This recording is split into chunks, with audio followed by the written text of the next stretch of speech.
Charts method में पहला जो सी है वो क्या है? Chief complaint. आपको शोल्डर में कोई तकलीफ है? जी सर, बाइक से गिरा था तो यहाँ पे टिप पे। ठीक है, अब ये उनकी कंप्लेन है, ठीक है, बता दिया कि ट्रॉमेटिक इंजरी है, बाइक से गिरे थे। जब ये मेरे पास आए तो उनकी मैंने चीफ कंप्लेंट सुनी।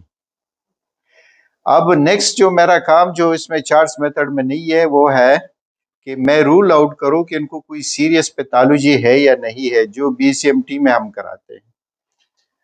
सीरियस पैथोलॉजी की shoulder pain other than shoulder की, कहां से ये पेन हो सकता है?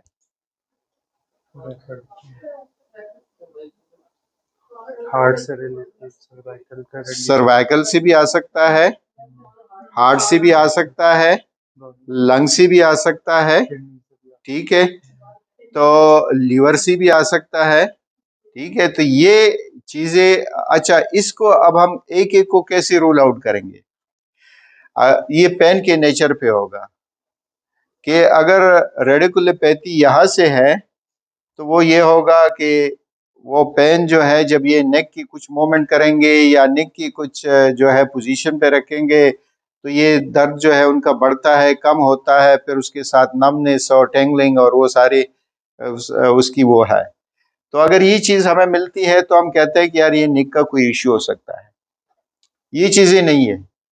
अब ये दर्द है, एक वेगो सा पेन है और वो डल एक सा है और चाहिए एबडक्शन करे, फ्लेक्शन करे, एक्सटेंशन करे, रोटेशन करे, कोई फर्क नहीं पड़ता। तो इसका मतलब ये हुआ कि ये विसरल पेन है, डिफर्ड पेन है, कि वो मोमेंट उसको इंक्रीज डिक्रीज उससे मोमेंट से कोई ताल्लुक नहीं है। तो इसका मतलब है कि मस्कुलोस्केलेटल इश्यू नहीं है, ये कोई रिफर्ड पेन है। अब अगर मुझे ये पता चला तो मुझे टाइम वेस्ट करने के बजाय मैंने उनसे कहना है कि भाई जाके किसी, अब अगर एक्सर्शन से ये पेन आता है तो मैं उसको कहूंगा जाके कार्डियोलॉजिस्ट को दिखाओ। अगर खानी पीनी का मामला से ये पेन आता है तो मैं कहूँ या जस्ट किसी गैस्ट्रोएंटरोलॉजिस्ट को दिखाओ, ठीक है। और तो ये मेरा का पेशेंट नहीं है, मैं उसको टच नहीं करूंगा। मैंने सीरियस पैथोलॉजी रूल आउट करनी है। This is my first step to rule out serious pathology.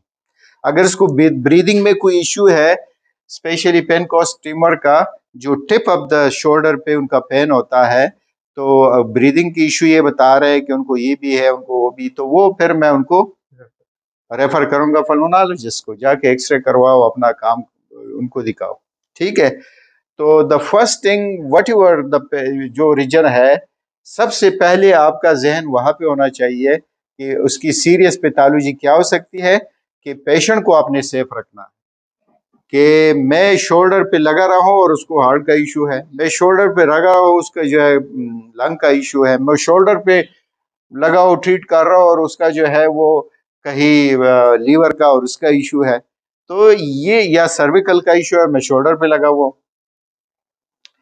तो सबसे पहले इसलिए सीरियाक्स ने कहा था कि find out the source of the pain, reach to the source of the pain, then you will be able to treat your patient. तो सबसे पहले अपनी सीरियस पैथोलॉजी को, अब इनको ऐसी सीरियस पैथोलॉजी कोई डिटेक्ट हमने नहीं की, ठीक है। तो अब ये patient is clear for me, so I can proceed with my assessment.